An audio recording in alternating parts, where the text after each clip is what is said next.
In the tapestry of life, where every thread holds a story, America in black and white emerges as a haven for the voices echoing through the heart of our communities. In this podcast, we wade through the rivers of our collective experiences, celebrating the vibrant hues of change brought forth by the whispers of hope and the roars of action. It's more than just a conversation. It's a journey into the heart of our society, illuminated by the light of those daring to dream and do. Join us, and let your voice be the melody that guides us toward a dawn where every color finds its place in the masterpiece of our shared destiny. Together, let's paint a future brimming with the positives that dwell in our minds and the actions that shape our world. Good evening, family, and welcome to another powerful episode of America in Black and White, where truth meets testimony and where our stories are honored, elevated, and reclaimed. I'm your host, Charles Zachary King, and tonight we're diving into a conversation about discipline, visibility, and the courage to rewrite your own narrative. Some people talk about hustle, but then there are those who embody it. Those who rise from the grind, from the grit, from the lessons learned in the trenches, and turn that into leadership, legacy, and impact. Tonight's guest is one of those rare individuals. He's an entrepreneur, a U.S. veteran, a builder of brands, a storyteller for the unseen, and the founder of PDP Media and Hustling 25/8. His journey stretches from turning wrenches on helicopters to turning professionals into powerhouses. From the bottom of the boardroom, from broke to boredom, from silence to visibility. Family, prepare yourselves because tonight we're sitting down with a man who doesn't just hustle, he hustles 25/8. Let's welcome Patrick Hart. Let's Hello, go. sir. What's up, man? How you doing? I'm doing just excellent. How are you? I'm good. I don't know what's up with this green screen. It got me looking all blurry and everything. Listen, I got to show up and show out for the people. So I want to make sure my screen look right. Come on, screen, get it right. I want to welcome you back to the show, and I definitely appreciate you taking some time to come back here, especially in this new season as things are growing. Thank you, man. I appreciate you having me here. So this is awesome. Is there anything you'd like to say to the audience before we get into the show? I would like to say, hey, thank you, audience, for gracing me and listening to my words, whether or not they make sense to you or not. Hopefully, it lands on you and finds you at the place you needs to be at the time it needs to find you. So just thank you for the audience. And listen, make sure you hit me up afterwards, especially if you have any questions or insights so we can collaborate. I'm happy to be here. Yes, sir. Well, let's just start first because I really want to make sure that the people get to know a little bit more about you, Patrick Hart, and those good things that, how things started to where you got to now, where you are this actual leader that you are now. I So appreciate it. can, Go ahead. so can you tell us who was Patrick Hart before the titles, the platforms, and the recognition? Oh, great question. First, let me say thank you for having me on the show. I first started by saying that, and thank you for the audience for taking the time to listen in.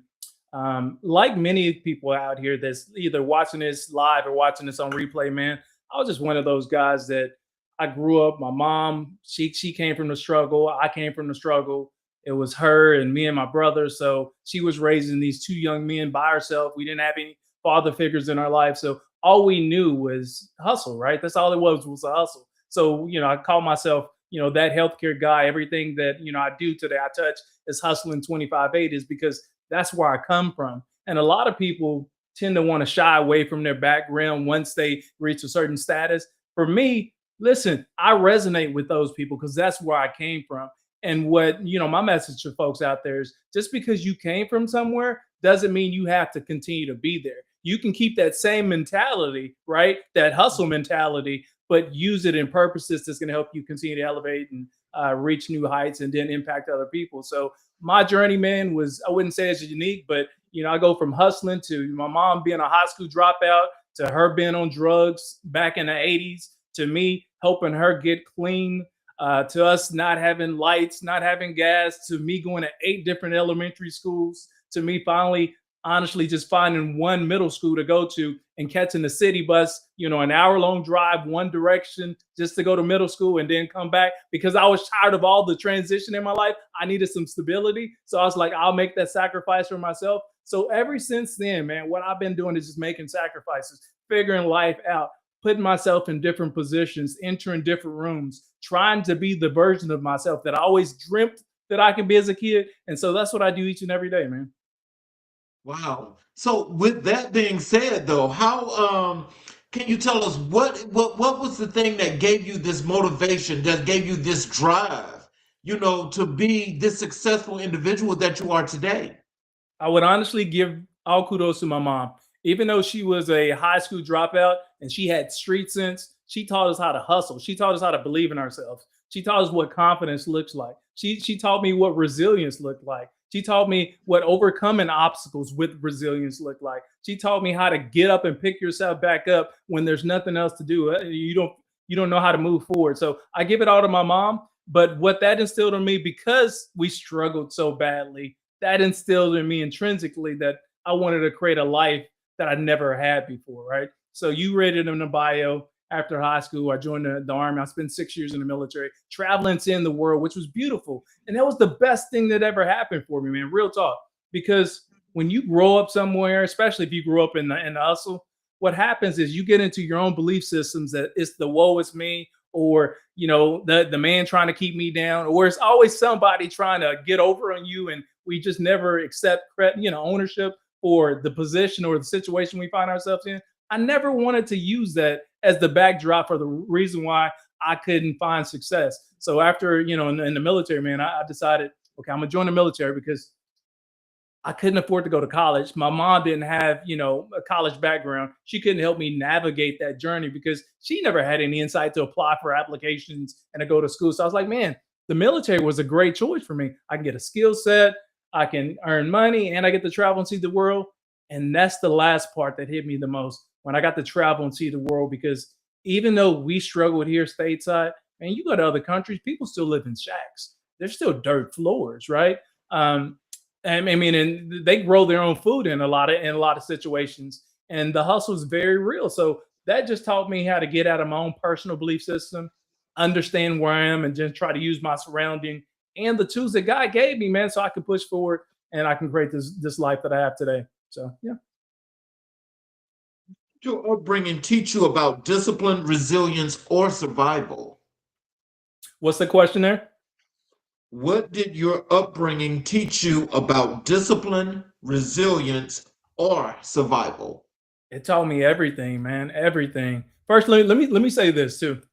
This is my second time being on the show. And my first time I was on the show was almost 2 years ago. You was the first person who gave me an opportunity. I wouldn't even say you gave me an opportunity, but you found me, right? At the time that I was working on my glow up, what that actually looked like. You and I connected and you invited me to be, on your show. And so this is the second go round, and I'm very thankful. And I want to point that out to anybody out there, because in 2 years, a lot have changed. A lot. I've navigated this entrepreneurial realm all by myself, right? Learning as I go, making mistakes as I go, paying people for services that they didn't deliver as I go. That's what we generally find ourselves into doing when you become entrepreneurs, because you're like, okay, you start thinking, man, if I'm visible, I can create opportunities for myself, right? Or if I get enough likes, if I get enough engagement, that means my business is going to thrive. And so I started there, right? Like most entrepreneurs, we start there, try to be as visible as possible. But visibility doesn't pay the bills, right? It doesn't pay the bills. And so now at some point, you got to figure out, damn, how do I pay the bills? And so that's the phase that I've moved into now. I went from learning to understanding to actually now being in action. Now I was doing action before, putting myself out there, but it wasn't the kind of action that drove the dollars and cents. And so now my resilience come from all those failures being an entrepreneur, right? In the moment that I'm at now. And then it also comes from those failures that I had, growing up as a kid without a dad. I didn't have two voices telling me right from wrong. I only knew one voice, and my mom didn't even have the right answer. So I'm leading, I'm being led by somebody who didn't have the right answers. But that taught me that sometimes you have to go out there, not only lean in on faith, but you actually have to go out there, grab life by the horn, so to speak, and navigate this journey yourself. No one else is going to do it for you. So you got to figure this out. And so that's where I'm at today, man. I wouldn't say I'm figuring it out at this point. I would say I'm still in that process of fine tuning exactly what I do, but I'm purpose led at this point. Like, I know what I'm doing. I know who I'm doing it for. I know the impact. People gravitate to me. And now we're making money in the process. So Brazilian, man, been there, done that. Let's keep moving on. See, I mean, in those 2 years, I mean, you're absolutely right because I mean, there's been, what looks like to me. I mean, I don't know the deep details, but I see success, Yes. and I see the growth, and I also see the empowerments, the improvements, and the things that you're doing. And apparently, that is about that resilience. But in that whole process, because I think when people hear your story, and hear where you're going and how things started, I mean, that is the perfect example of excellence and and legacy building that a lot of people that have come from unfortunate situations need to understand and learn from. So, just with you, what are some of the words of wisdom and encouragement, though, for those that are listening that started in that same situation? What is it that you learned that they should learn? Trust and believe in yourself. You hear it, it sounds so cliche. It really does. I almost hate rolling it off my tongue because it sounds like, what you would hear from an athlete or anybody else that's in my position. Just trust and believe in it. It sounds great, but you truly have to have the confidence in yourself that no matter what happened, you can figure it out, right? And that's the mindset you got to lead with. Like, you got to understand that, hey, this journey that we're on, this is a marathon. It's not a sprint. And in this marathon, I'm going to stumble. I may come out of the block slow. I may miss that first hurdle, maybe been that second or third hurdle. But if I just get back up, keep trucking and moving forward, I'm going to figure this thing out. So that confidence come into play. And also should point this out too, man. 2 years ago, I was just starting my journey, right? Now it's been 2.5 years ago when you and I connected. In that 2.5 years, there's a lot of amazing things that have happened for me. And I would like to share this with everybody else. And the reason why is because I want to be the proof point for you to share with you that you can start from scratch. You can start just 100% on faith. You can start just by being purpose led like I was and accomplish amazing things in a shorter period of time. So in 2 years, let me just kind of run through what's happened. In 2 years, I joined a reality show. I was on reality TV where it was full-time film entrepreneurs behind the scenes on a 24/7 show where they paired entrepreneurs against each other. And then there was a grand prize awarded at the end. I did that, done that, right? Got the TV to show for it. In addition to that, I won Marquise's Who's Who Award for 2025, which, is an established award nationwide, globally, well recognized. I got that, been there, done that. I've been nominated and presented an award for Black Impact Magazine as one of the top entrepreneurs to know globally. Been there, done that. Got spotlighted by Scholarly Scouts, which they're heavily favored on LinkedIn, and they're all about helping STEM students find their opportunities. Been there, done that. Been on NBC News. Got featured as not only a veteran but spotlighted my book right here in Dallas Fort Worth. Been there, done that. What I'm saying, amazing things have happened to me in 2 years only because I decided that I believed in myself enough that I was going to put myself out there enough and had enough confidence to figure this shit out, right? And this is what I've been doing every single day. I'm still figuring this shit out, but I'm having fun in the process. Yep. When you look back, at your childhood, what early signs of leadership do you now recognize? For me, was my mom. And I keep going back to my mom because it's all I had, right? It's all I had. Her leadership was amazing because here's the thing. And I always equate this to the military because, I spent 6 years in the Army. But as a leader, what do you do when your soldiers stumble? You pause, you stop, you pick them back up. You ask them if they need assistance. If they don't, they let them figure it out. If they do need assistance, you provide it, right? And then you guys put on your rucksack and you start moving in the same direction together. That's what my mom did for me. Like, I would struggle at times. We struggled as a family, but she always paused enough to provide enough insight and love and encouragement to say, you know what, you can get back up. You can still move forward. And that's what I learned. Like I learned my leadership from my mom. Then that continued on when I went to the military. Now I got discipline. Okay, I had leadership before from my mom, but now you get discipline. You learn how to move when they tell you to move. You learn how to get dressed when they tell you to dress. You learn how to aim and shoot when they tell you to aim and shoot. You get the discipline there. And now when you pair the two, you get that home training, that leadership. You get the discipline from the military. And then as I continue to elevate and navigate that corporate world, I learn more about leadership. I learned more about the power, how to empower and influence people. You put all that together, man, and I'm this version of that I am of myself today, and I'm still growing. And I look at myself, I was like, man, life may be halfway over, but that just means there's so much more that I can accomplish.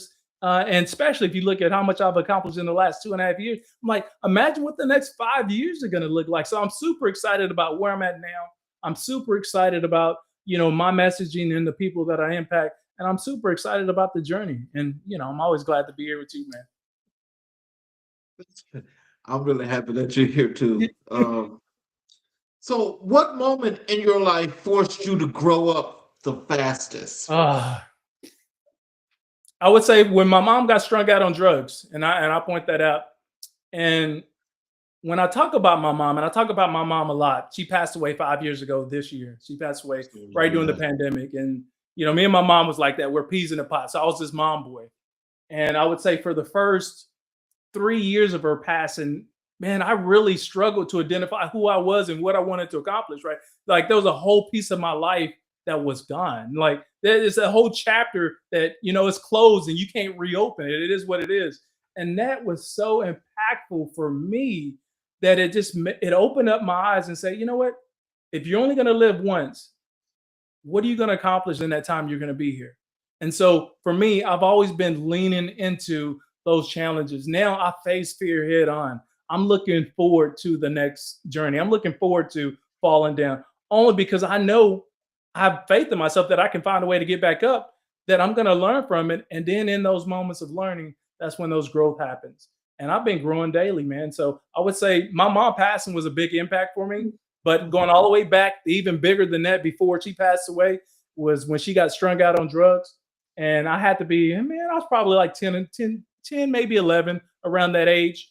And back then, she wasn't going to like a facility to get treated for drug and alcohol abuse. It was at home. We're going to sweat this out. We're going to figure this out. And that was me. So I remember those times where we were living in Georgetown, Texas. I was in middle school. So Georgetown is right outside Austin, Texas. If anybody's ever familiar with it, it's about good 20, it's about 30, 35 minutes north of Austin, right? We was living there. I was going there for middle school.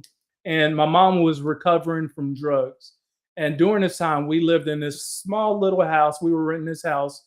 And I remember this like it was yesterday. It was middle of the winter. The lights was off. The only thing we had was gas, but the lights was off. And my mom is in there shaking and shivering because she's sweating, she's trying to go through the detox process to clean herself out.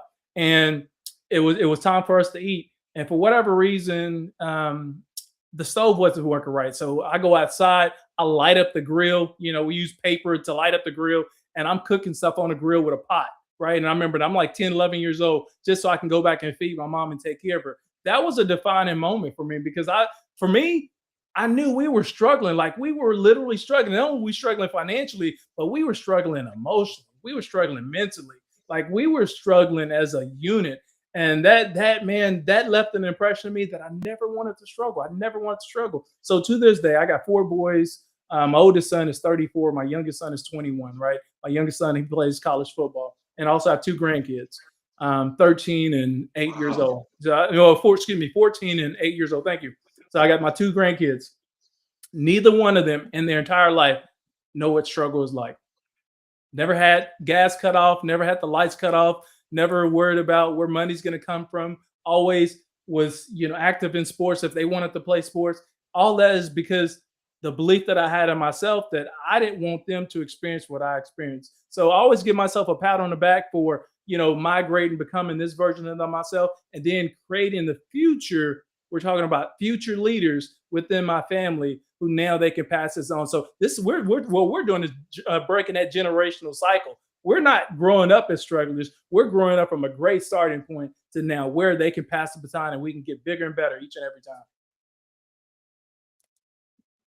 Into you when you didn't yet know who you were becoming? What's that question?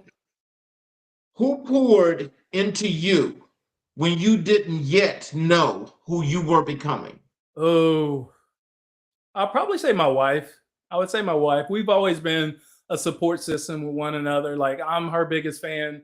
I feel like she's my biggest fan as well. In fact, I know she's my biggest fan because 3 years ago when I stepped out on faith and I said I'm going to be a full-time entrepreneur and leave, this corporate career making, all this money. We're talking about I'm walking away from, over $300,000+ a year is what I'm making to go from to zero. And so she's been my biggest supporter. But when you tell somebody that, hey, I feel like I'm purpose led, I feel like there's another chapter for me that I need to actually live and experience, and then you look them in the eye and they look you back in the eye and they say, you know what, I got you, dude.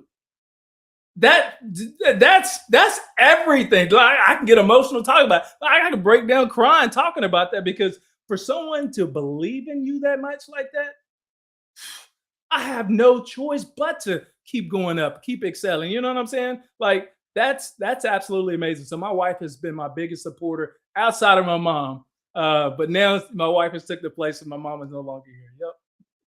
Yep. Over to your Army experience. Yeah. So what led you to join the Army? I was looking for opportunities, man. And, I was one of those kids, like many kids, I was a dreamer. Like I would, and still to this day, like, some people, they go to sleep at night and you ask them, well, what was your dream about? They're like, I don't know. I don't dream. I never dream. I can't remember. Dude, I'm one of those people. I dream every single night, like literally. Now, most days I don't remember my dreams, but a lot of days I'll remember my dreams. And so that was always me as a kid. And when you're looking around, you're looking at shacks and you wake up, you're cold and you're waking up, you're hungry. The only thing you have is your own thoughts at that point. So in my thoughts, I'm like, what would it be like to live in a mansion? What would it be like to actually have a running car? What would it be like to have this, that, or the other, right? So I was always this dreamer. And I decided I wanted to turn my dreams into reality. So no longer want to struggle. I didn't want to be out the hood. I wanted to go to college. I wanted to go to college. I ran track and I was pretty good at track. I was hopeful that I was going to get this scholarship for track. But unlike these kids nowadays where they have professional trainers and coaches that hold them along, I didn't have that. I didn't have any collegiate or high school support system. In fact, my mom, she only went to one of my games, and that includes basketball, track, and football. So I didn't have a great support system, during that process. So I thought I was going to be a track guy, but then I couldn't get my time where I needed to be. And I would imagine if I had some additional coaching, I probably could have got there. So the scholarship that I thought I was going to get actually fell through. And then I had a couple of buddies of mine. They were actually joining the military. And they was like, Pat, listen, we're going to be doing this, that, and the other. You should consider joining. I was like, dude, who wants to join the military? Like, for real? I don't want to pick up any guns. And like, that's not me, dude. That's not even me. And so here it is. It was probably about 2 or 3 weeks away from high school graduation. And I'm still scratching my head thinking, dude, how am I going to get to college? Because my mom is not going to help me out. How am I going to get to college? And so my best alternative for me was the military. I was okay. So I started weighing the pros and cons. Man, if I join the military, not only can I pick up a skill, but I can get the GI Bill. And then if I get the GI Bill, I can use that to actually go to school, right? So I was looking at how do I navigate? I was doing all that pre-planning as this young 18-year-old kid. How am I going to get the life that I really wanted for myself? So I pivoted. I joined the military with my buddy, signed up for 6 years right off the bat. And I stuck to my guns, which is I was focused on allowing the military to benefit me as much as I was allowing myself to benefit them. So meaning if I'm going to be all these deployments, protecting and serving these 24-hour duty stations, the whole nine, I was going to make sure I use the benefits that came from the military to better myself. So when I was getting ready to transition out of the military, I was like, okay, I still hadn't went to school yet. What do I want to do, right? What do I want to do? And I decided I was going to be this airline pilot. And I realized that, okay, I got accepted to flight school. We moved to a whole nother state, whole family. I started flight school and realized I can't afford flight school. but I still got the military's back, and like they're going to pay for school. So I dropped out of flight school and I started going to get my bachelor's degree from University of Phoenix. That was the starting point of the version of myself that I am today. Like that was the chapter outside of the military where life truly began for me. And I started using the resources like the GI Bill to better myself, to have, personal improvements so I can become the version of myself that I am today. So, how did working as an aircraft mechanic shape your mindset? That was great. I mean, well, one, you learned about camaraderie, right? You learned about collective, agreements, learning with each other. You learn how to be thorough too, especially in my position, because I was a helicopter mechanic. Aircraft, they can't go up with faulty systems. So if there's check marks in the log books, those check marks have to be logged off. Everything has to be straight before these, $1 million aircrafts go up in there with people in it. So I had to do my job. And so in doing your job, you have to be crystal clear on not only your job, but you're checking off your job and the work of everybody else, all your peers or subordinates underneath you. Because I got promoted fairly quickly. I mean, it was like 2 years in, I was sergeant in the military. And so all my peers that joined with me, here they are, they're still PFCs and specialists. And you go from being a peer to a leader, and that changes the whole dynamics of your relationship you have with your folks, right? You're like, okay, the same people that I shoot the shit with at night, I have to hold them accountable for their lack of work ethic. And so you learn a lot about yourself. You learn a lot about leadership. You learn a lot about, how to impact and influence people. And that was my journey, man. It helped shape who I am today and how I lead, individuals now. From military life still guide your decisions today? Say that again. What lessons from military life still guide your decisions today? Learning how to follow, that still guides my decisions today. And I say that because everybody wants to step in and be a leader. And, if you're looking at yourself and you starting out at, entry level, and then you work your way up to a director, and then you work your way up to, a manager, and then an executive in the C-suite. Everybody wants to be a leader, but in today's age, it feels like nobody wants to follow. And for me, that was the biggest thing I learned. I was like, okay, if you're going to lead somebody, you have to learn how to follow. And part of following is not just following behind somebody, but is mimicking what they do, being a sponge, picking up, what they have to offer, and then putting your own personal spin on it as well. Understanding how that impact and influence looks like, how to motivate people, how to speak to people, especially when it comes to review times. It's some of the most sensitive times in life when someone's looking right across for you and say, hey, Charles, I need to talk to you about your performance for the year. And this is where a lot of employees decide to disengage with organizations because they didn't get the review that they wanted, or they didn't get the pay raise that they were looking for. And so strategically, how do I do that in such a way to make people feel valued and comfortable, but still part of the team? So, I learned a lot from that, how to follow, how to lead, and I still take that with me today. What did the Army teach you about leadership that corporate America never could? How to shoot a gun. How to shoot it. You're not gonna get that in corporate America. How to shoot a gun. That's one thing. And in corporate America, we generally have systems in place, right? They call them processes, right? In the military, you got more of a chain of command. Your system of process is you take directions and you follow those directions. And then as you transition out and you go into the corporate world, it's not necessarily taking directions. It's, hey, you need to be following these processes. And you're like, what the freak is a process? Basically, a process is a rule. And in those rules, certain outcomes are supposed to take place. So for me, I was learning how to follow rules because I learned how to take direction, but learning how to follow rules is two different things. And I think that's where a lot of people get stuck as they're transitioning out of the military. Because it's two different worlds. And then the vernacular, the corporate vernacular, how do you speak to people? What do you say to people? What does executive presence look like? When to speak up, when not to speak up. All those are learning moments as young leaders as we're navigating, that pivot and journey from the military into the corporate lifestyle. So how did the service change your understanding of discipline and execution?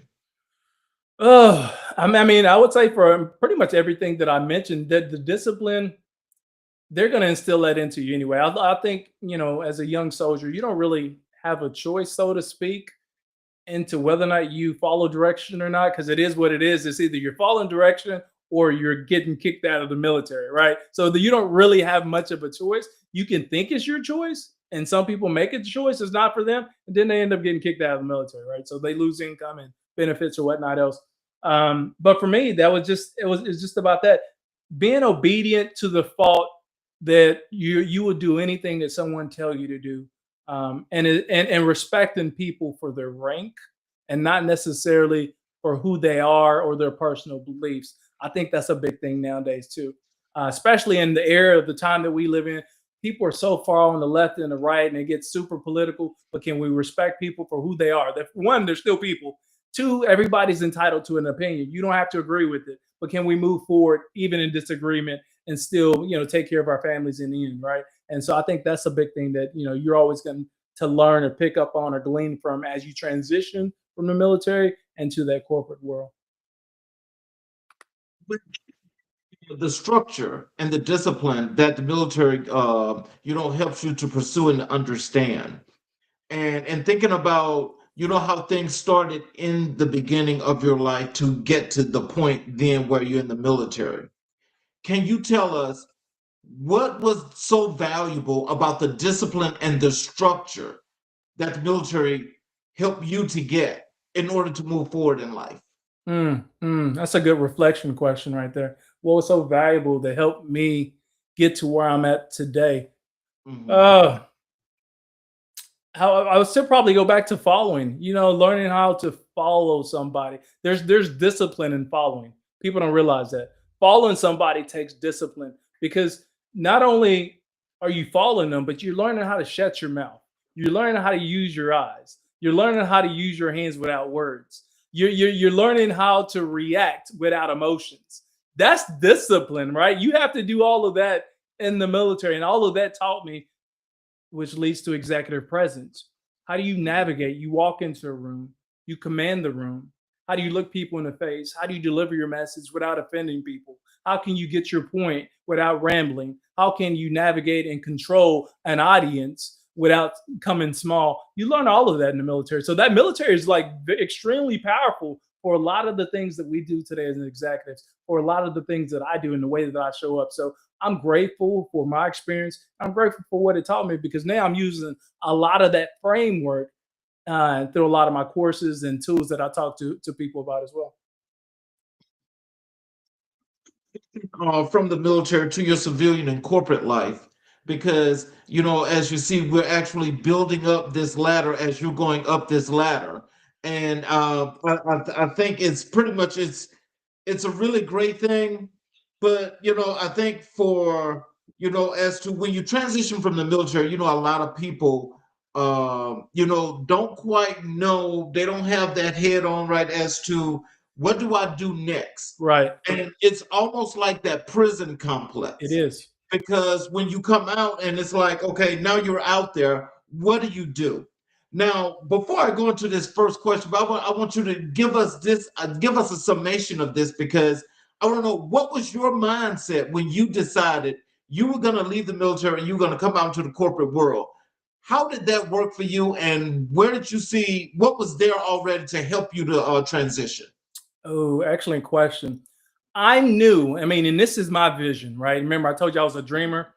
I knew going into the military that the military was going to be short term for me. I knew I was only going to do one tour of duty, right? So whatever I signed up for, that's what I was going to do. I was going to benefit from the GI Bill so I can get my education, so I can move forward or in a different direction in life, right? So when I signed up for 6 years, I was thinking, man, that's a lot of years. You this 18, 19-year-old kid, and you're like, dude, I'm going to be like mid 20s when I get like, life is over. This is what you feel like. Man, life is going to be over. But it wasn't. And so me having that mindset, already knowing I was going to get out of the military at the end of my term, I was so focused. So I wanted to make sure I stayed committed to the military, but not so committed that I didn't know how to walk away and focus on the goals that I have for myself. So I had a lot of my friends that, the two that went in with me, they ended up staying 15, 18, 120, I think 25, something like 25 years. He just probably got out a couple of years ago.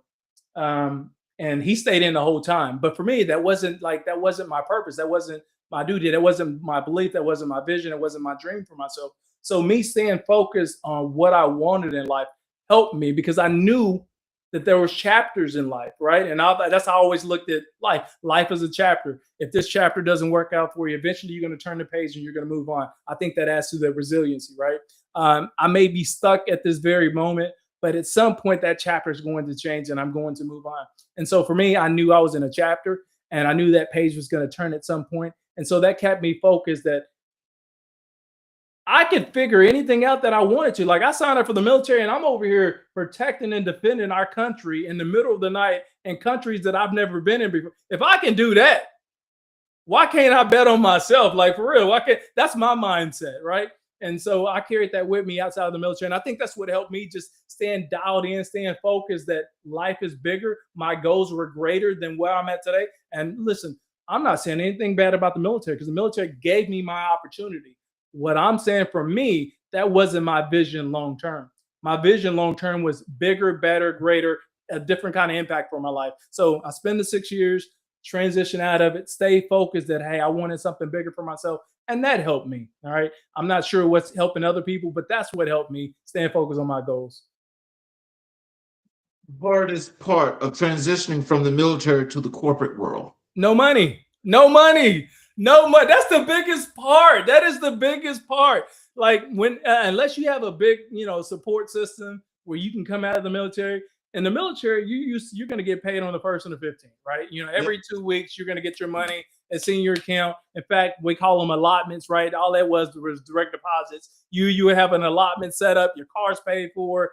This and that was paid for. Everything was paid up for. So the minute you get your check, all your bills were paid for. Whatever was left, you're spending it, right? Mm-hmm. Well, we get so focused on living check to check that it prevents us from navigating away from the military, right? Mm-hmm. And so this is where a lot of people get stuck. This is where I wanted to make sure I was stacking my chips. So when it was time for me to get out, at least I had somewhat of a nest egg. And for me, I ended up saving. It was like 3 or 4 months worth of just savings. I figured, okay, that would be a great start. I can figure everything out myself. And that's what happened. I have to end up figuring things out. You take odds and end jobs to pay the bills. You figure things out. Were there moments of doubt? Absolutely. I mean, there was one particular moment that I was like, man, I should probably just go back to the military. Like, really, I was just thinking I should probably just go back to the military because I don't have no money. My checkings and savings, and it ain't checking and saving anymore. In fact, I feel like I'm spending more than what I'm making, and like it was, because I got this family. They're like, this is not gonna work. This is not gonna work. But listen, you lean in on your faith, you lean in on your purpose, you lean in on your vision, and then you work to make that happen. And that's what worked for me. And speaking of that, you're speaking of those paychecks, because that's a semi-monthly paycheck is what we were getting. Yes. The 1st and the 15th, because primarily you're really getting one paycheck a month. You're only getting one. That's it. So with that, because that's a lot of discipline, especially having to have the ability to be able to ration money rationally in order for you to live. Because most of us that went into the military, we came in as an E1, especially if you didn't have ROTC experience. Mm-hmm. So with that being said, and you having to work yourself up into these positions, but you saying you were saving money, what was the thing that you charted for yourself, that this is what you're going to allocate for your savings? How and why did you do that? My savings, I put it like this. I shared with you that, I came from a single family, just my mom, no dad. There's also my brother. We're 5.5 years apart. He's 5.5 years younger than me. So I'm the oldest of 2. Even when I was in the military, we struggled. Like, the struggle was still there. So like, when you go into the military, people think, oh, your life is great. You got all this money. Right. Dude, E1, E2, you ain't making jack, dude. You ain't making no money. You barely got enough to freaking get your car washed and go to a couple of movies. You ain't making no money. So here I am, this young, navigating the ranks. Mom's still struggling. So is my brother. I'm making what little money that I have, providing for myself and sending money back home. So whatever little coins that I had, I was working on saving. Like, I was a true hustler back then because I was so committed to myself and the vision that I had for myself, I was going to make it work. I was going to make it work no matter what. And so here's something where a lot of people, they fall off. As you make more money, you have to learn to pay yourself. As you make more money, you have to learn to pay yourself. And what I mean by that, just because you're making more money doesn't mean you spend more money. You make more money to save more money so you can use that money for other greater adventures for yourself. So that was my mindset.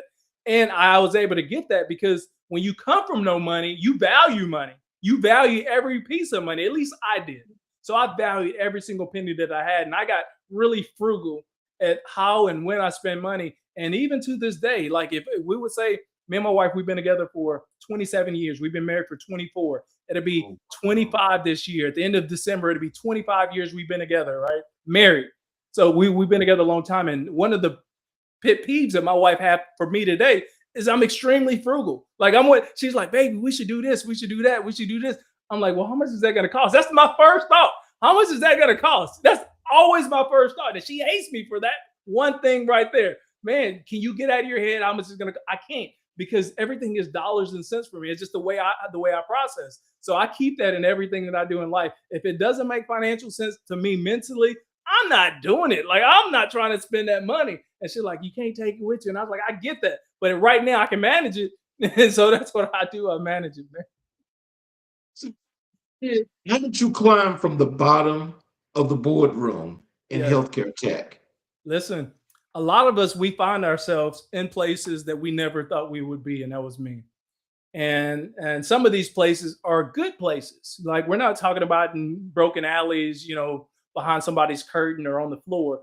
I found myself in places that I never thought I would be. Like you would dream, but to actually be there, and you're like, wow, this is like me. Like I'm actually here, and we're actually doing this thing. And I think that a lot of that was just still believing in myself, focus on those goals. But the big thing too is not only having confidence, but having enough confidence to know that you can almost do whatever you put your mind to. So I used to look at jobs that I really, really wanted, let's say in an executive level job. And then they tell you all these things that you need to have. You need to have 10 years of this, 7 years of this, 3 years of this. You need to have, master's degree, bachelor's degree, all these qualifications. And I was like, well, do you really need to have all that stuff? Or can you have like really dope experience? And so I was always one of those guys, if I have dope experiences and I have this gift of gab where I can actually talk to you, don't get me in front of a recruiter, because you get me in front of a recruiter, it's over. Like I'm going to sell myself. So I was like, let me use my gift of gab that I have. And I was always bet on myself. So I would apply for the positions that were like technically outside of my range. And so the bigger opportunity came for me, I would say in 2015, where I became a healthcare technology executive. I went from healthcare on the provider side to healthcare technology on the technology side. And we're talking about going from here to here overnight. So I became an executive leader. I was a vice president of a business unit serving 8,000 customers nationwide, had a business development team in Chennai, India. Collectively, my whole team was probably comprised of about 50, 55 people. So it was a big team. And here I was, this was my first big executive position. What do you do in those situations? You got to figure it out. It takes a moment first where you sit down and you're like, man, am I really here? Like, is this thing really, really happening? So well, you got to get past that. Then you have to learn how to lean on other people to fill in for gaps that you don't have. And that's the biggest thing I think a lot of us, we miss, is we think we have to know everything. And I was one of those guys that I learned from the military. I don't need to know everything. I just need to know the right people that I can put in place where they can do that one job and do it very well, so I can move on to other things as well. So that helped me out tremendously. Confidence, doing shit that I wasn't supposed to be doing technically, right? Putting myself out there. And then once I get these opportunities, I'm running with it. I'm going to be the best person in that position ever. So all of that led me to a successful exit at the end of 2018, where that technology company was sold for a lot of money. I was one of the few people who looked like me that was actually on the executive team when it happened. And that changed my life. And I'm grateful for that experience. And now I'm using all of that knowledge and insight to help people change their life as well. What shifts were necessary for you to succeed in corporate spaces? I didn't catch the first part of it. What mindset shifts were necessary for you to succeed in corporate spaces? Yeah, I think the biggest thing is, the last part that I shared is that you don't have to know everything to be successful at your job. You just have to know how to use other people's skills and allow people to show up the way that they want to, as long as they're following the correct processes, anything could be possible. So, that was the biggest thing for me, just learning how to allow people to use their skills to benefit the organization, which in turn benefited me. Mhm. What does professional visibility mean to you? Professional visibility. Yes. Hmm. Professional visibility. It feels like we're on this like a dating show. What would you do with this? Is like so professional visibility. I don't know. Professional visibility. I've always been one of those guys that I equated visibility with looks, right? You know what I'm saying? Like you feel like you know what a manager should look like, you know what a leader should look like. And so for me, I always wanted to give off the impression that I either knew more than what I did. So when I show up, I'm showing up, like this each and every day. Like I'm dressed to impress because I want you to look at Pat and be like, dude, not only is he the sharpest guy in the room, but he's probably the smartest guy in the room. Was I? Absolutely not. But I was probably one of the best looking guys in the room. And I did that intentionally because that gives off power and influence. I figure if I can give you power and influence, then I can also get a piece of you that gives me credibility. So I always leaned into that credibility to help navigate, my journey. And so for anybody out there, listen, you hear that fake it till you make it. Are you faking it? Maybe not. What you're doing is you're finding comfort in the uncomfortable. That's what we're doing, right? And so each and every time I'm always trying to find comfort in being uncomfortable. And that's why I became an entrepreneur as well, because I felt like I was getting too comfortable just doing that executive leadership stuff. Now let's do it, become an entrepreneur and figure this shit out ourselves. And this is where I'm at, man. And I'm loving it. You realize you were outgrowing corporate America. Man, this was probably right after the acquisition happened. And it was end of 2018, um, right during the pandemic. We were probably 2021. I was working for a little small startup company, and I was like, dude, here I am again for another startup. And I like startups because of the risk. There's a lot of risk and rewards with startups, right? A lot of people don't like that because your resume, you can go from I've been here a year and a half, I've been from here a year and a half, I've been here a year and a half, and they're like, why are you? Because I put myself out there and I'm not afraid of these startups, right? So that was me. But the risk was I decided, or I found out, like working for these other organizations, how they were benefiting from my network to drive revenue.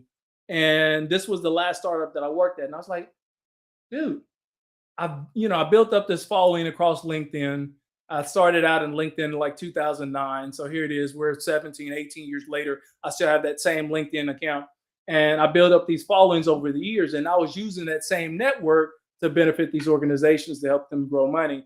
And some of these deals that we were working on were multi-million dollar deals that were closed. And I was like, okay, damn, if I can help this organization drive in multi-millions of dollars, what if I turn that network around to work for me? And so that's always been my thought process. Now let's grow a network so we can collaborate, we can work together, we can kind of make the money that I would be making for these organizations. So that was my biggest mindset shift, and that's how I knew it was time for me to make that pivot, because I wasn't getting any more of it. I wasn't fulfilled anymore. I felt like there was a greater purpose and a new challenge that I needed to tackle. Over to your entrepreneurship and your company, PDP Media. So, first of all, what inspired you to create your media company?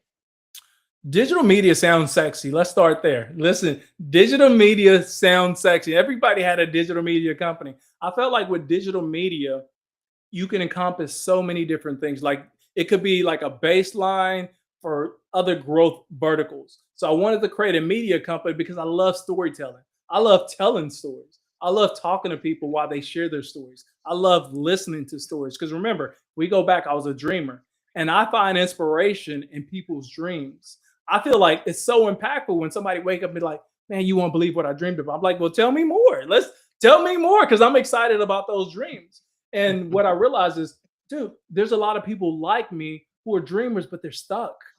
They're really stuck. They're like, I got this big dream and I want to figure out how to make it work. This is where I come in. let's make those dreams work. And I felt like digital media was the place for me because I can take those stories and we can make those dreams come to reality. So that's why I leaned in on digital media, and that's why I created PDP Media. And I think I broke the news 2 years ago. I think you're the only network that I shared this on. PDP Media actually stands for People Dig People Media. So People Dig People Media is what it was about because people resonate with people. And so that's what PDP Media starts with. And that's why I started a digital media platform. And now, and I'm not sure if this is a question or not, but now I've also added on Hustling 25/8, which is my newsletter. And are we going to talk about this? Do you have that question listed down?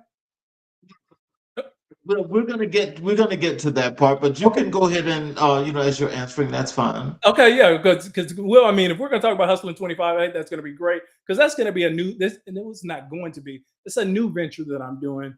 For me, I feel like it's putting entrepreneurship on the map, making it visible, and then creating opportunities. But we'll get to it. I got a couple of comments here in the chat, and this first one here, I definitely appreciate this. This person says that I put my glasses on because I'm trying to read, so I don't want to disrespect you. You says this is an awesome platform, but I want to thank you for that. And again, I can't quite see that, even though I got my glasses on, it's kind of small. This second one here is greetings to the host and the guest from, oh Lord, Misha. Misha. Yep. Okay. Hey, Misha. So we appreciate that. Thanks for tuning in, and I hope that you learn and like a lot about this show as well. And our this last one here is let's see, what does this say? Greetings again. Just subscribe. Great discussion. So Royal Mish. Hey, good to see you. Appreciate Okay. you tuning in. Yes, that's definitely great. When we talk about your entrepreneurship and your media company, can you tell us what gap did you see in the market that others were ignoring? Honestly, you know what? People always tell you two things. They tell you one is find a gap, right? Or find your niche. And I don't feel like I had a gap or a niche, but I knew I had a voice and I knew how to message. And I felt like I was going to figure things out like I've done my whole entire life. And so when I originally started leaning into my media company, I was like, okay, I want to give people who look like me a platform and where they can actually share their voice. And then we can talk through some of the challenges that they find themselves at that I also went through myself, right? So that was my initial thinking. But then as, I've been doing this a couple of more years, you do somewhat have to get a little bit more strategic. You have to really niche down if you're going to get the brand awareness and presence that you're looking for. So what people need to understand is you're not, I guess, what's the word I'm looking for? You're not selling out.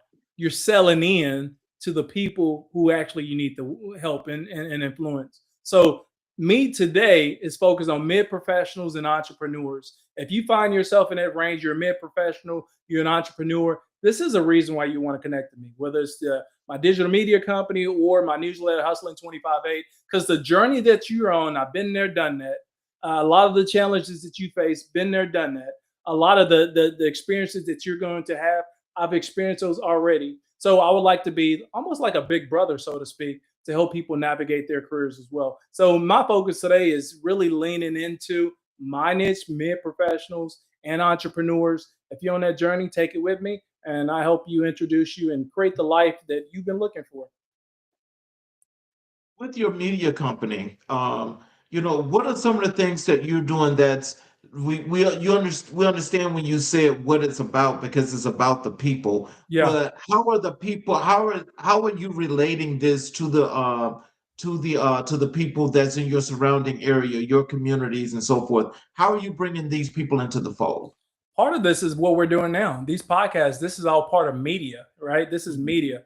We're in this new age of technology where everybody, 90% of people have a phone in their hand, and they spend just as much time in their phone as they used to sitting down watching, an episode of TV. And some people are doing both. You're sitting down watching TV and you're on your phone. So as we navigate into this new age of influence, I've always felt that visibility was the key. And if people are in their phone, why can't I be one of the faces that's in their phone, right?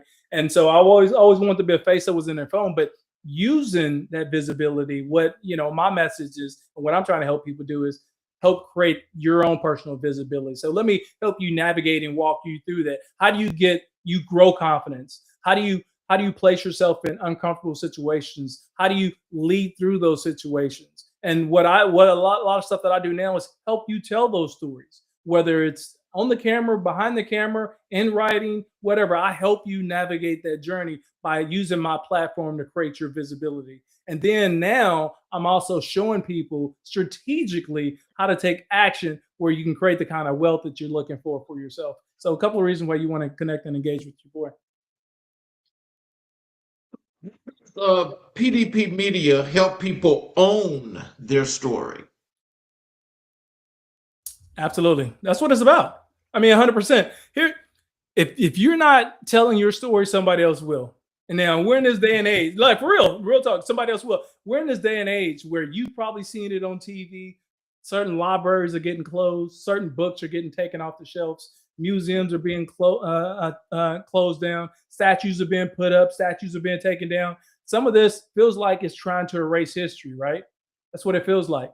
If you're going to be here, why can't we create your own history? You're only going to live once, right?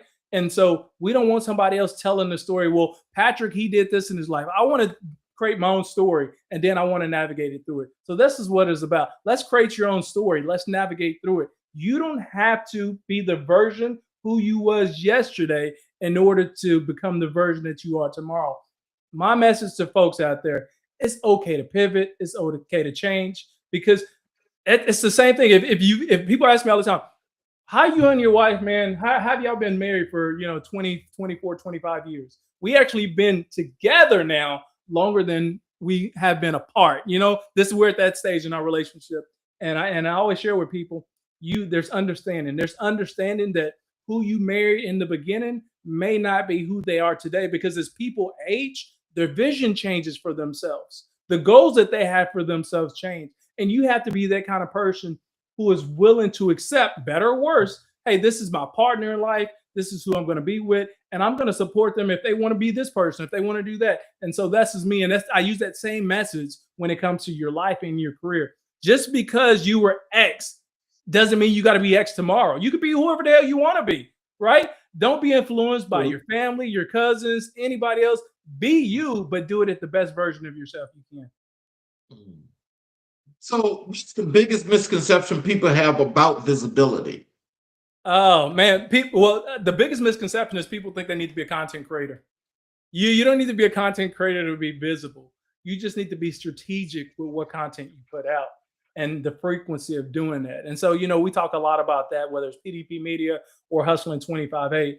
I want to help people navigate and map that out. Let's say you're a side hustler and you're running your own business on the side. Well, how do I create content at a pace that's actually going to drive revenue for myself and my business? So that's what visibility is about, showing up in ways that actually impact and influence you. If, let's say, you are a manager and you've always been vying for that director level role, how can I use visibility to position myself for those opportunities? And a lot of people don't understand that you create these cliques, or you get included in these cliques or these networks within each corporate office, and you may find yourself in a clique that's not beneficial for you, that's going to help you get to the next level. So this is where visibility come into place. How do I move beyond that to position myself where people can see me at the level that I need them to see me, so I can get that opportunity that I actually wanted? And that's the importance of visibility. It's not just being a TV star or reality star like I am, because I did all that, but I'm just saying, use your visibility.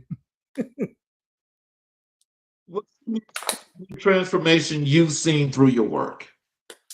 Oh man, I just think the comments, people sliding your DMs, or the engagement I get on my content that I put out, like how impactful and how it resonated with them, or they say it's spot on, or they found it insightful. Like that speaks to me, because I feel like I'm a servant leader. Like I lead with tons of empathy. I lead with a big heart, because I care about people. I care about the impact that they make. So that's important to me. So when people just slide in my DMs or they leave a comment, that means the world to me, because that means I'm touching somebody. And for me, it was never about impacting the whole world. It was about touching one person.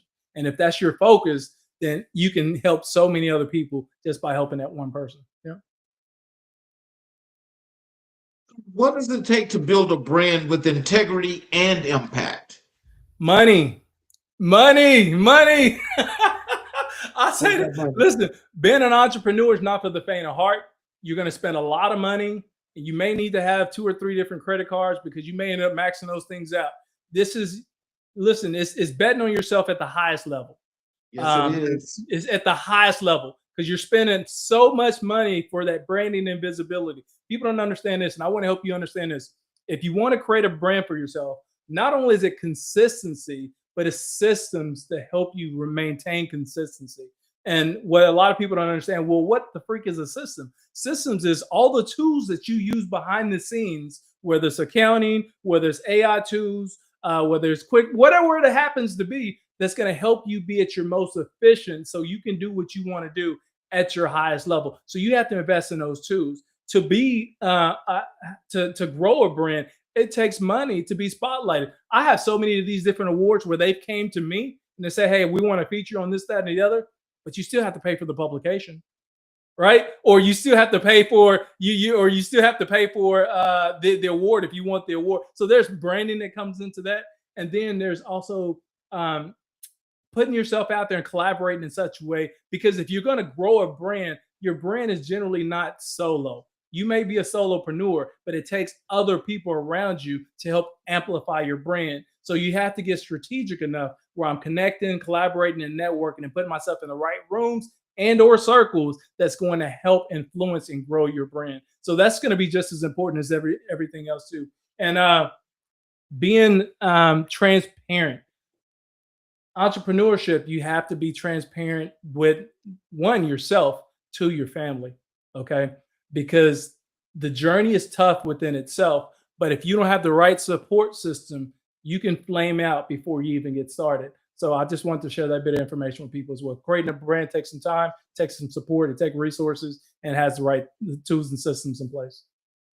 What are some of those things from the initial perspective when those that are looking at trying to build a brand, those that are trying to build a business, those are trying to learn networking? What are some of those things that they should initially think about and initiating a process to make these things happen? Yeah, one is, who is your audience? You got to think of who is your audience. What problems or solutions do you provide? You have to think about that when you're building your brand. You need to be forward thinking. Think about if I had all the resources in the world, every bit of money in the world, what would I look like 4, 5, 6, 10 years from now?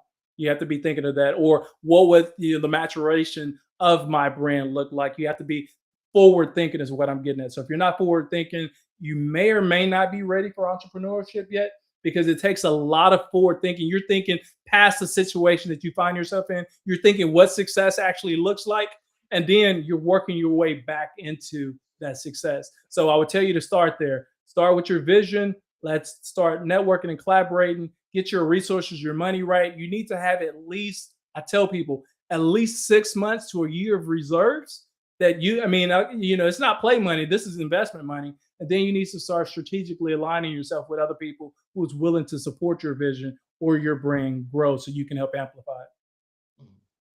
So, how do you balance creativity with strategy in your media work?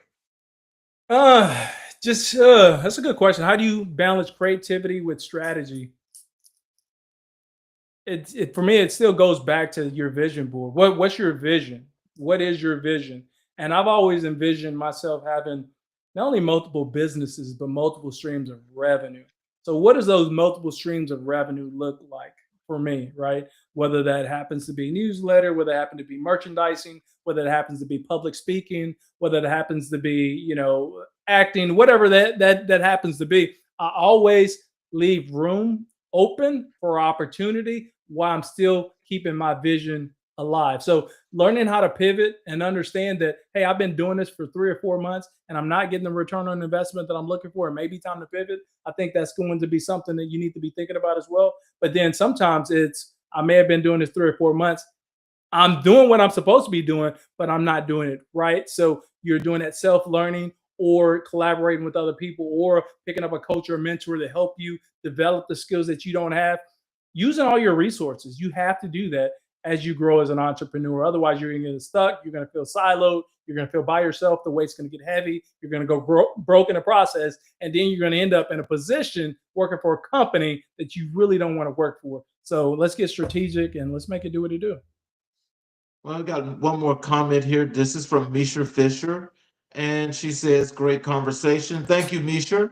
I'm glad that you're listening and continue to watch. And please make sure that we connect after the show, because I definitely am trying to connect with you to have you as a guest. Yes, let's go, Misha. Let's go. Connect with me too. I want to connect with her, especially if she's going to be a guest. So, what mistake entrepreneurs make when telling their story? Leaving out the details, like the facts. I would say almost every entrepreneur has a struggle story. Every entrepreneur almost went broke. Every entrepreneur had those moments of doubt. And honestly, and if I'm being quite honest with everybody, I have doubt, man, maybe a week, every single week.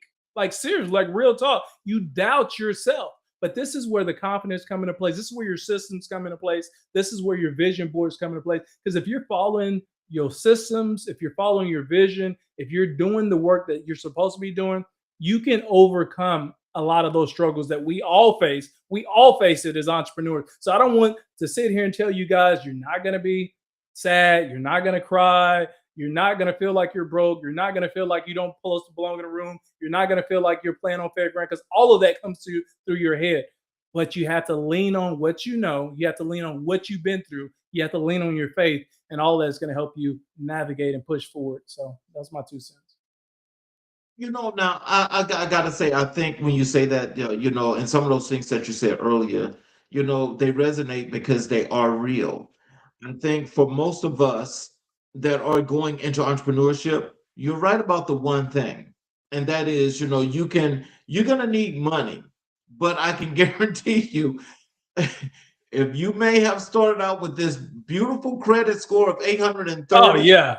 I can guarantee you that thing is going to slide. Oh, absolutely. Because you're leveraging debt. And that's the big thing too, is you could be an entrepreneur, but my big thing too is being an entrepreneur is already risky, but you have to learn how to take additional risk in becoming an entrepreneur. So that may means maxing out a credit card. That may means taking out these high interest rate loans. That may be betting on yourself. Like a lot of that comes with being an entrepreneur. And that's the dirty secret that a lot of people don't know. Man, I've been there, done that. And then you work hard to pay back those debts, but your credit score does take a hit. I remember one day when I first started this journey, and this is I'm not trying to gloat, but my 8 score was like 820, right? And then at one point it went down to I think it was like 711, which 711 is still a good score. It's still a good score. You don't mind me. But we're talking about 115 point difference. Man, I finally worked to get my score back in the 800s, but it comes with the territory, man. Leveraging debt. So if you haven't seen it, I thought it was very powerful.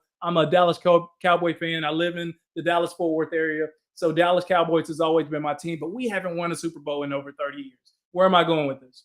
Well, they released a Netflix special with Jerry Jones, and he talks about, the risk that he took and the sacrifices he made to buy the Dallas Cowboys, and how they were leveraging debt and almost going broke. And now they're America's team, and they worth like $13-16 billion, right? Only because of the risk that he took. So that gave me a new perspective, new insight into Jerry Jones thinking, even though I still think we need our own GM, but I respect the moves that he made, right? And these may be similar moves that you need to make as well in your career as an entrepreneur, as a hustler. How do we leverage risk, taking the right risk, being in the right room, saying the right thing, doing the right thing at the right time, and it may be impactful for you to grow your career. Well, yeah, I'm gonna move over to another section here, but Misha just responded to the last statement, and she says for sure she's eager to connect with us all. Let's go, Misha. Let's go. Let's go. Looking forward to it. Let's transition over to Hustling 25-8. Yes. So first of all, tell us, what does Hustling 25-8 truly mean to you? Yes. I'm glad you brought that up. I named it Hustling 25/8 because in life it feels like that's what we're doing. It feels like we're hustling around the clock 24. And Hustling 25/8 is all it is street vernacular that hey, we're getting our grind on, right? That's what Hustling 25/8 means. But it also carries this undertone or this negative connotation that makes people think it's negative or I got to hustle forever. And actually, it's quite opposite of that. Hustling 25/8 for me means purposefully, strategically driven to hit the goals that you want for yourself. That's what Hustling 25/8 is. All we're doing is we're mapping out the scene, we're making the connections, we're making the right moves where we don't have to hustle 25/8. We're using our network and our hustle to hustle for us. So we're no longer hustling 25/8, but Hustling 25/8 resonates with so many people who find themselves in the in I guess in the stresses of life, right? In the hustle. And so that's what Hustling 25 is about. Is hey, I see you. I've been there. We can get past this together. So come and join along Hustling 25/8 strategic movements to amplify your brand, your presence, and create the lifestyle that you were looking to create for yourself.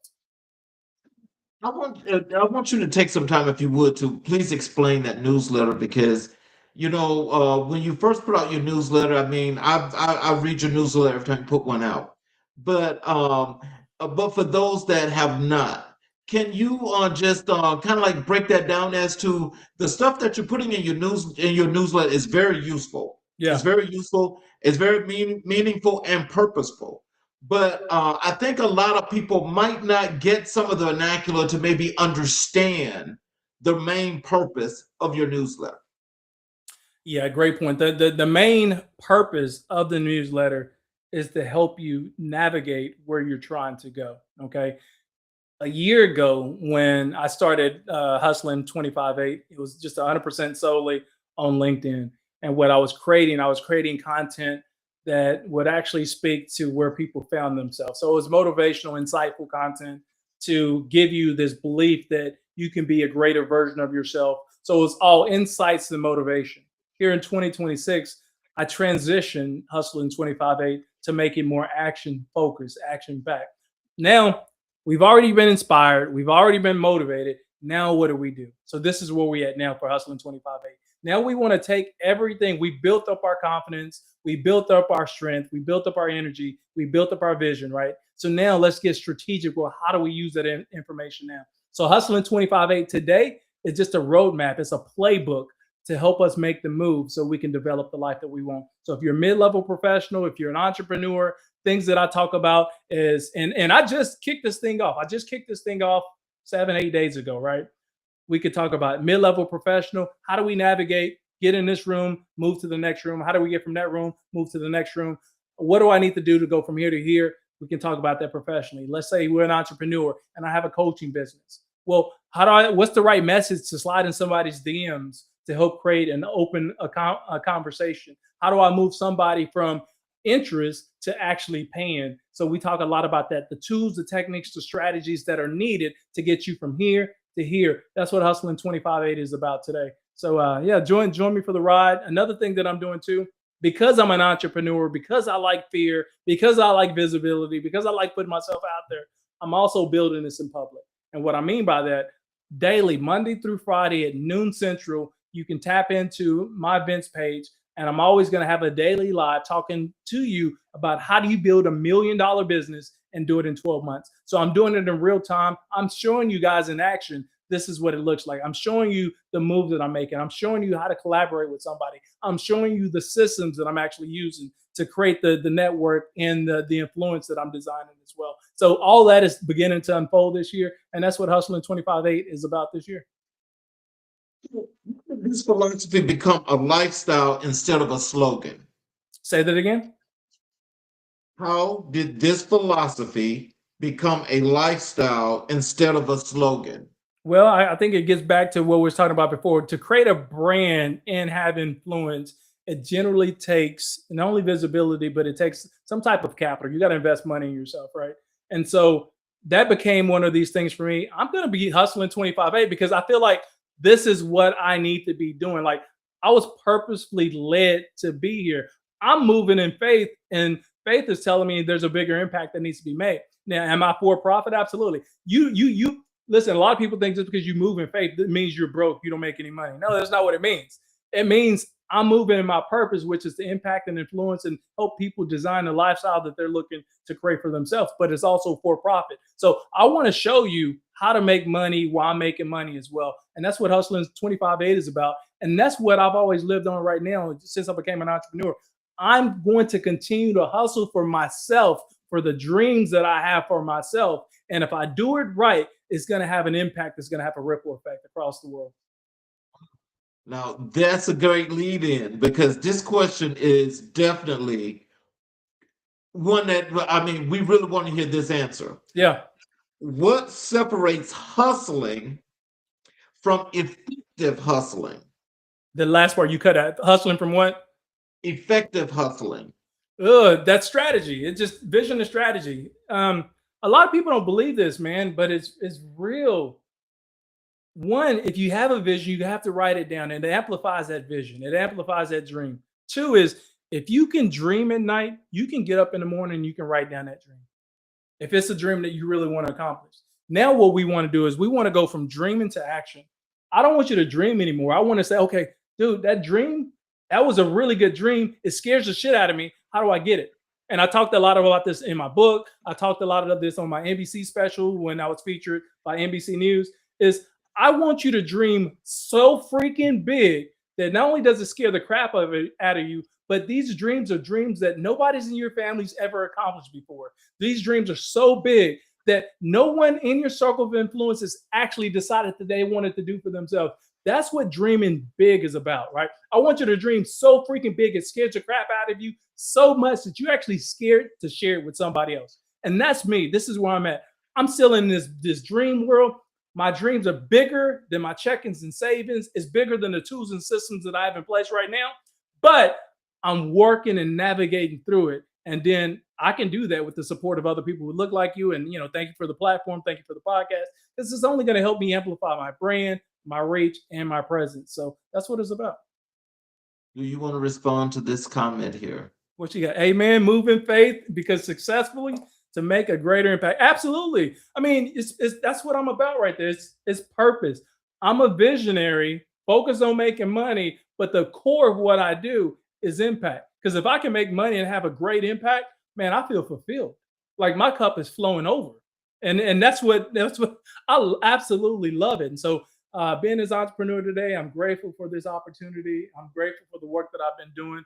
And I just thank, you know, the continued support that I receive around the world, literally. Like I'm connecting with people in London, Europe, Australia, Tokyo. I mean, my followers have been growing like crazy, which is amazing. But the impact, it just starts with that one person. The biggest sacrifice people don't see behind your grind. Family, man. Family's a big sacrifice, because to be, at least for me, doing what I'm doing, you can create all the systems in the world, but when you're extremely focused on what you're doing, you're giving your all, at least I am, into what I'm doing. So what that means is there's things that I give up, outings with the family, you know, random things that, you know, the family wants to do together. I'm not doing that because I'm focused on the grind right now. I feel like this is a small piece of my life that I'm sacrificing so I can get my tools and systems streamlined so where I can give back more at some other time. But those are sacrifices you got to decide, are they worth it? Those sacrifices you want to make. And then have you clearly communicated with your family or your supporters that, hey, this is the stage that you're in. This is what they can expect. This is what they cannot expect, whatever. You have to get extremely clear, because once you get that buy-in, it allows you to not only move with purpose, but to move strategically with action. Stay grounded while moving at such a high pace. Purpose, right? Faith, purpose and faith and vision. That's it. Now I simplified that because I can get long-winded at times. You know, I like to talk, family.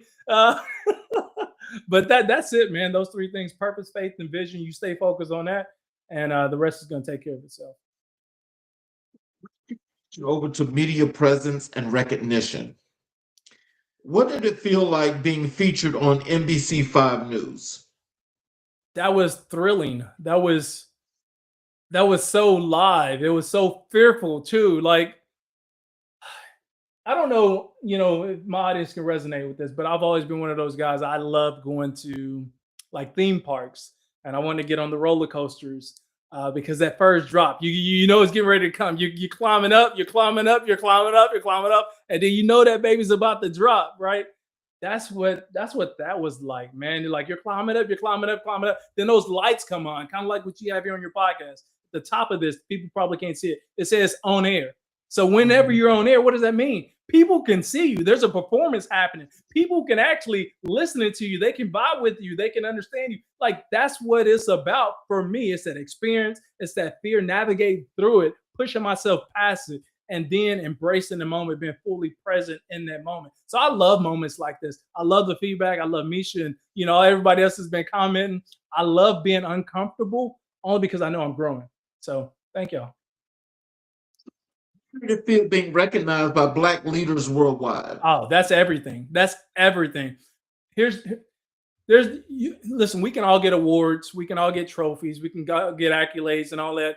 But when you're being recognized by your peers, Mhm. people who look like you, man, dude, forget about it. Like, man, I cried. I literally cried because I was so thankful and grateful that the work that I've been doing is actually being recognized and seen by other people who look like me. So it meant everything to me, man. So what did your Marquise who induction mean to you? Oh, that I cried on that too. Let me say this for everybody. I'm a big crybaby, okay? I'm a 40-something-year-old man who's always emotionally have all my emotions on my sleeve, but I'm also a great leader. I know how to impact and influence people. So I lead with empathy. But that meant the world to me because, at the time I won that award last year. And by that time, my mom was gone for like 3.5 years. And it just allowed me to reflect on all the sacrifices that she made as a single Black female, the hustle and the journey that she went through from, shooting dice in the street, from being strung out on crack cocaine during the 80s, to us being evicted multiple different times, to me going to all these different elementary schools. What that meant is I was able to carry the torch for what my mom left to me. Like what we do as parents, we want our kids to have a better life than us. And that's what we work for, right? Mom, you did that. Thank you. Your experience like on the blocks? What was it like? Yes. It was What was actually, dude, it was actually nerve wracking. It was probably one of the, I would say, the biggest scenes where I truly had imposter syndrome. I had imposter syndrome because I was a new entrepreneur at that point, and then I'm surrounded with all these people. They've been entrepreneurs for 3, 4, 5, 6, 10 years, and they've been doing their own thing. Navigating this world by themselves. I've always been this corporate executive, so I knew how to take a system. I knew how to hire employees. I knew how to create playbooks to impact, from a revenue standpoint. I knew how to do sales and marketing, do all these great things, but I didn't know how to be an entrepreneur yet. And so when I'm sitting in that room with 100 other people who are on that entrepreneurial journey with me, and I was one of 100 out of 50,000 who actually applied to be on the show. So this is a small group of people who I met. So one, I'm already amazed that I'm in the room. Two is I'm looking at these people who are doing these dope things. They're making millions of dollars in their own professional journey as an entrepreneur. And here I'm coming in here with no dollars. And so I felt like an imposter. So much so that, man, I think it was probably day 3, day 4. I really had to take a step back, sit down, and just process where I'm at, what am I doing, why am I doing it? And that imposter syndrome came on heavy. And it took me a good 30 minutes, like seriously sitting down by myself, processing everything that's going on and allowing myself to continue on and push forward and move through it. So it was probably one of the most daunting experiences that I had, but I'm grateful for the opportunity. And I learned so much, not only about myself, but also how to better myself as an entrepreneur. How do you stay authentic while becoming more visible? Oh, just like this, man, keeping it real. Like I don't really hide anything, dude. I mean, we talked about credit cards debts. I mean, it was thousands of dollars in credit card debt. We talked about the emotional toll, me crying. I still have videos that I haven't posted yet. And at some point, I'm going to be like Kanye West and I'm going to post all these videos of me crying. I was going to talk about, I knew I was a genius. You know what I'm saying? Like, I got all the stories. I got the receipts to show you, dude, where all the doubt was real. That's what keeps me motivated. Sometimes I go back and look at that stuff and be like, man, 2 years ago, that was you. Look at you now, right? And then even though I feel a certain type of way today, I know I can come back 2 years from now, knock on wood, I'm still here, and be like, you remember when you did that? And so all that keeps me grounded, that keeps me moving forward, and then just staying faithful and focused on the vision, it helps out tremendously. Transition over to your platforms and impact. So can you tell us what inspired Health Hustle Chronicles? Yes. Health Hustle Chronicles is a podcast of mine where I was spotlighting leaders specifically in the healthcare space to help tell their story, right? It was basically an extension of PDP Media, but it's give people a platform, voice versus video, right? So I felt like it was a good, not only transition, but it was a good instrument to have as part of my journey, as part of my digital media collection. And now, honestly, dude, I haven't recorded an episode in a year only because I've been focused strategically. I wouldn't say it's a year, it's been less than a year, strategically on what the next version of my life looks like. What does success look like from here? What does my impact look like from there? So right now it's a placeholder, but I'm going to bring it back, and it's going to be more of me talking directly to you like I'm doing now, so we can share these stories. And still hustling 25/8. Health Hustle Chronicles is all about the hustle. And I named it Health Hustle Chronicles because I had an expansive background in healthcare. I tagged myself that healthcare guy because healthcare is one of the biggest industries in the world that actually support the needs of the people who need it most. So you can get healthcare from around the world. So being that healthcare guy, it resonated with my background, but it resonated with the impact and that I'm trying to lead with going forward in 2026 and beyond. Messages do you want people to take from broke to boardroom? The message that I want people to take from it is it's really about the resiliency. To go from broke to boardroom, it takes the mindset that not only do you believe in yourself, you can accomplish whatever you want, but you're also focused on those goals for yourself. Going from broke to boardroom is a mindset, right? It is going to take you doing the work. You have to do the work, but you have to be mentally strapped in, locked in. If you're going to go from broke to boardroom, you can't focus on what happened to you yesterday. At some point, you have to brush that off, and we got to move forward. What happened yesterday? What I learned from that is that I'm still resilient. I'm still here. Now I want to take those understandings, those messaging, and continue to build and develop from that. So that's what it's all about. It's the mindset that we can become the best version of ourselves at any given time.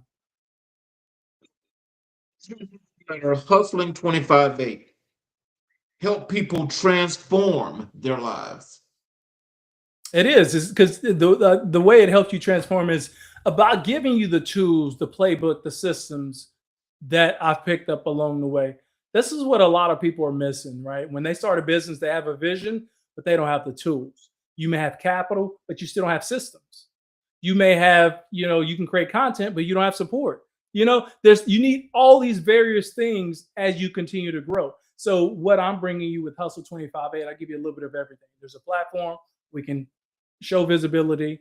I'm going to share the tools that I personally use to help build my brand. I'm also going to share you the frameworks and the playbooks that I've used to help build my brand as well as my influence. And, I know it's going to benefit you as well. So I invite you to sign up for Hustling 25/8. Do that today, not tomorrow, but do it absolutely today. I have two goals with Hustle 25/8. We're going to grow $1 million in revenue, and we're going to do it in 1 year.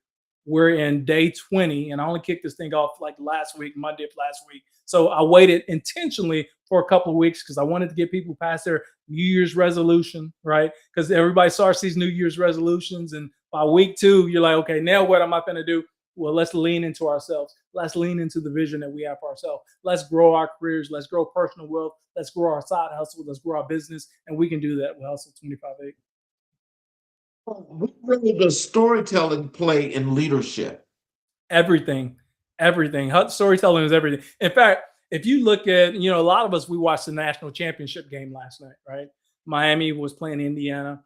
Or you watch boxing or UFC or any sporting event, soccer, and before the game comes on, there's always the sportcasters. They come on at least an hour before the game actually kicks off. What are they doing? They're building an excitement around the game. How do they build that excitement around the game?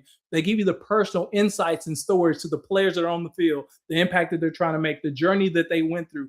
All that is powerful stuff to not only get your blood pumping, but to keep you engaged, because now we got a personal investment into that particular player or that team. And so that's what storytelling can do for you.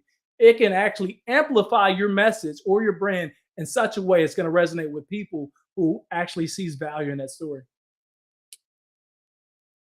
Why is visibility not optional for Black professionals and entrepreneurs? Oh man, too many times we get passed over for opportunities. Too many times we're not placing ourselves in the right situation.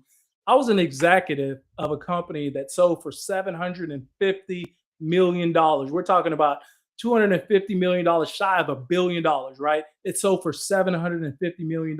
And I was one of the key members on that team. Absolutely powerful. How did I do that? I got out of my belief system. I put myself in rooms that made me uncomfortable. And then I told myself I can be the best version of myself and I can show up with presence each and every time. This is what visibility do for you. On that journey, so many people who looked like me was 100 times smarter than me. They were head down doing the work behind the scenes to help us create the evaluation for those money managers to actually gobble us up. But they wasn't in the room when the transaction went down. When that bell struck and the check was signed and that money started going from account to account, they wasn't there, but I was. So that was a reflection period for me. It's like, well, why are these people not in that room, right? And that's what visibility did. Visibility helped me get in that room. And I want more and more people who look like us to get visible, to get actionable, to find your voice. That was the biggest thing I found as an executive, how to speak up for myself in rooms that actually mattered, in a way where people were actually, they want to learn more from you. And this is what we need to do if we're going to be in the spaces that's going to help amplify our brand, our presence, and also our check-ins and savings. We got to get it right. Transition over here to legacy and future. What legacy are you intentionally building? Oh man, one of impact. What I raised boys. I got 4 older boys. I told you they range from 35 now. My oldest son is 35. My youngest is 21. So I have all boys. And remember, I shared with you, they've never experienced the hustle before. They never really had to hustle for anything. They never experienced a bad, say, moment, in life in our household. None of that is happening, right? And so, as a young leader, having all this military training, having this corporate experience, my legacy was always about, I wanted to give my kids opportunities.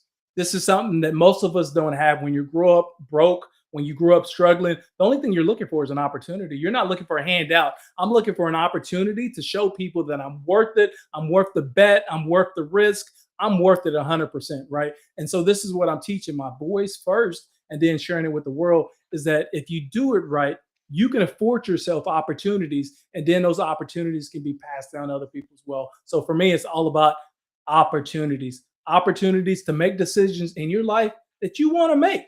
We're not making them out of fear or out of risk or out of you can make them just because I want to make them, and you get that. Question: what's next for Patrick Hart, PDP Media, and Hustling 25/8? I don't claim to know the future, but I can't claim to continue to have a big dream and vision. And so this year, we're all focused on Hustling 25/8, building that out to $1 million, continuing to impact and influence other people on that journey, having 50,000 subscribers on there. And why is that so important? The money is important. It's not as important to me. Like the $1 million will be life changing for a lot of people, but for me, is the strategy behind making $1 million is to prove to people with the right work ethic, with the right systems, with the right tools and strategies, that you can grow your wealth to $1 million and only do it in 12 months, right? So that's the first part of it. The 50,000 people, I'm creating an ecosystem. In that ecosystem, we can begin to network and learn from one another. That's the real player move right there. That's the impact right there. Once you have your own ecosystem of people, and you can start moving them along and doing things, it creates so many different opportunities. So that becomes the baseline, the foundation of what growth looks like for me going forward. So I'll just leave it at that. In closing, what are some words of wisdom and encouragement that you have for our guests, how they can connect with you on social media, links for your website, those good things that you like for them to know? Oh, absolutely. My tag name is That Healthcare Guy, THAT Healthcare Guy. You can put that in any your social media search bar. You may be able to pull me up that way, or use my first name Patrick, last name is Hart, Hart, kind of like Kevin Hart. People ask me if we're related. Absolutely not. I'm a little bit taller, but he's a lot funnier, and his checkings and savings is so much bigger than mine. But I admire the crap out of him because his work ethic. So That Healthcare Guy or Patrick Hart, you connect with me that way. And then also in there, and the links in my bios, whether it's Instagram, TikTok, YouTube, LinkedIn, all of those have my information in there. You can go to the Blink account. All my information is there. You can connect with me that way. Phone numbers, email addresses, my newsletter, everything is in one spot. So you want to connect with me there. And then I guess my messaging for everybody is, listen, if you can dream it, real talk, if you can dream it, then there's a way you can navigate it. And what we want to do is we want to navigate it to create the life that you wanted for yourself, the life that you truly deserve, the truth that you work for. Let's get it. Let's do it together. So let's keep hustling. Well, before I close, I want to tell you I appreciate you for being here, and I appreciate the knowledge, your story for what it means and what it displays, and the positive message, that we like to continue to send when it comes to this platform. And truly, I want to tell you that again, it contributes to the Black excellence that has been here.